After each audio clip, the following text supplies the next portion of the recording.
Apostle Franklin D. Richards addressed the conference, the following being the substance of his remarks. It is a great blessing which but few of us fully realize that we are permitted to associate together in the holy faith. It is different to what it was when the Church was in its infancy.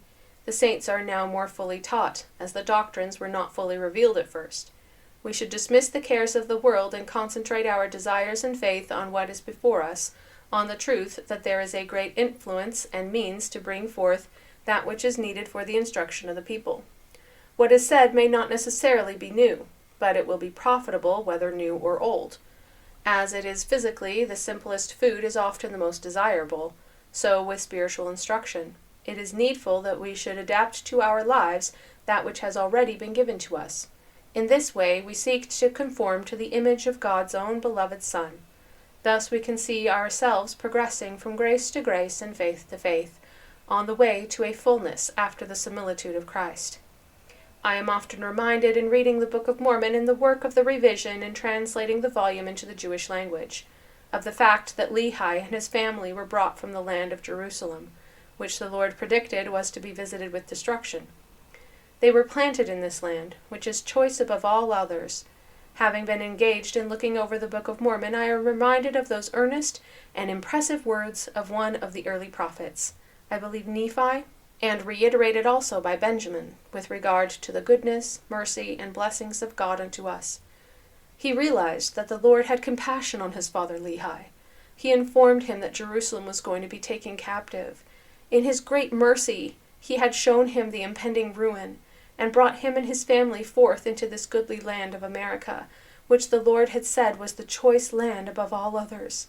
In the multitude of God's mercy to us, we have occasion to be thankful that our lot is cast in this land of promise, this land of Joseph, a land choice for its richness and fertility of soil, but still of greater importance because of the liberty and the constitutional government that has been established therein, for we can see now what the liberal principles of republican government give unto us, in the inconvenience which we and our brethren and our families experience from time to time, because of the limitation of our liberty on account of religion.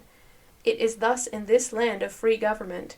What would it be under an absolute monarchy, or even a limited monarchy? We read of the Bartholomew massacre. Some of us may have traveled over the very places where men have been burned at the stake for their religious faith, when their faith only extended to their morality because they had no authority to administer under the ordinances of the Lord.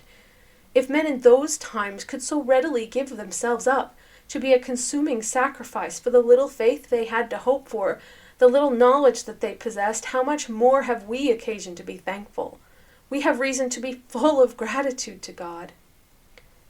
The speaker then delineated many of the glorious promises that had been prophetically made concerning the land of America, and which were being realized by the saints.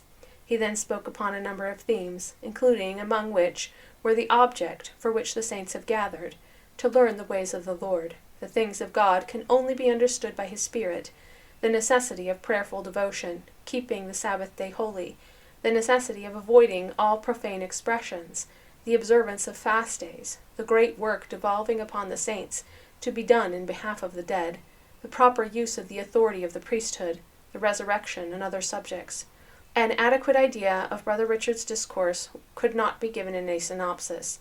It was reported in full.